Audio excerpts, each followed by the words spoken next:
سلام و درود بیکران خدمت دنبال کنندگان کانال گزارش‌های شبانه. با ما همراه باشید برای شنیدن یک داستان ترسناک دیگه.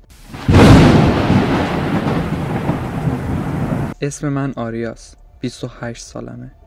برنامه نویس فریلنسرم و بیشتر وقتم رو با لپتاپ و اینترنت میگذرونم. آدم اجتماعی نیستم، شاید به خاطر اتفاقی که 2 سال پیش برام افتاد. اتفاقی که هنوز شبها نمیذاره راحت بخوابم. ماجرا دقیقاً از یه شب لعنتی شروع شد. پاییز بود. ساعت حدودای 3 نصف شب. داشتم روی یه پروژه امنیتی سایبری کار میکردم که یک لینک عجیب توی دیسکورد واسم آمد. یه اکانت بدون عکس پروفایل با یه اسم عجیبی که کاراکتری ژاپنی بود. لینک یه صفحه تاریک رو باز میکرد با یه پیام ساده: Do you want to see the truth؟ من که همیشه دنبال چالش‌های امنیتی بودم کلیک کردم. اولین اشتباه هم همین بود. بعد از کلیک یه ویدیو باز شد. تصویر یه اتاق تاریک پر از نویز. انگار دوربین مداربسته قدیمی داشت فیلم می‌گرفت. یه دختر با موهای بلند سیاه و صورت نصف محو رو به دوربین نشسته بود، بدون حرکت، فقط نگاه می‌کرد. هیچ صدایی نبود به جز صدای وزوز ضعیف برق یا شایدم نویز.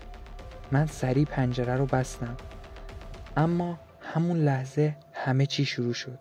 اولش فکر کردم توهمه، ولی یه روز بعد همون تصویر آمد توی پس زمینه لپتاپم، با اینکه هیچ وقت اون عکس رو ذخیره نکرده بودم.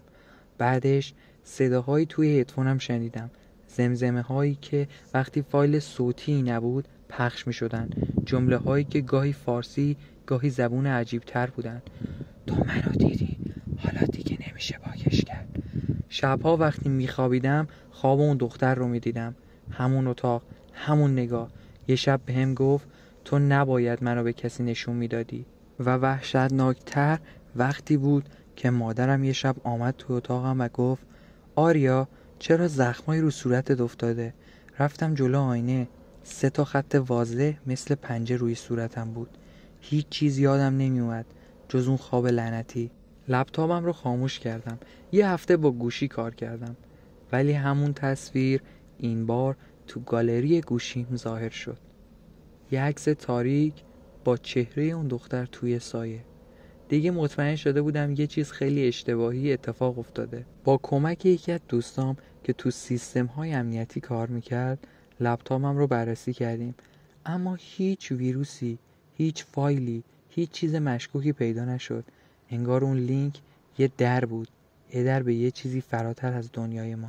حالم بدتر شد. تب، بیخوابی، هذیان. مامانم منو به چند تا دعانویس توی شهرهای اطراف برد. هیچ کس کاری نتونست بکنه. بعضیاشون حتی گفتن این دیگه دست ما نیست، برو دنبال کسی که بتونه باشون حرف بزنه.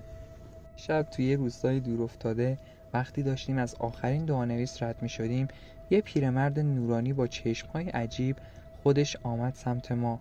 گفت اونی که دنبالته از قبایلی که سالهاست داره از اینترنت تغذیه میکنه. یه جور موجود دیجیتالی، اگه با چشم واقعی ببینیشون دیگه ولت نمیکنه. پیرمرد گفت فقط یه راه هست، باید اون موجود رو تو دنیای خودش گیر بندازیم. براش نقشه داشت.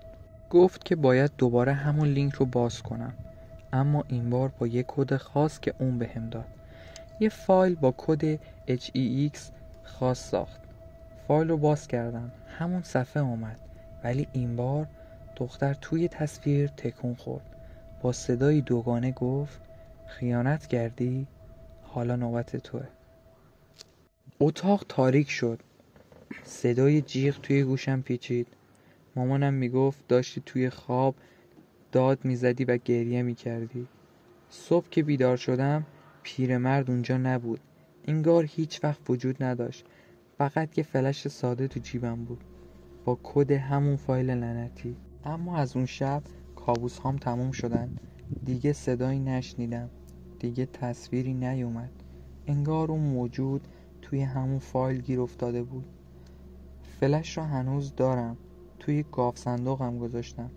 هر از گاهی توی خواب صدایی میاد که میگه هنوز تموم نشده آریا، اگه تو هم یه روز یه لینک عجیبی دیدی که نوشته بود Do you want to see it true؟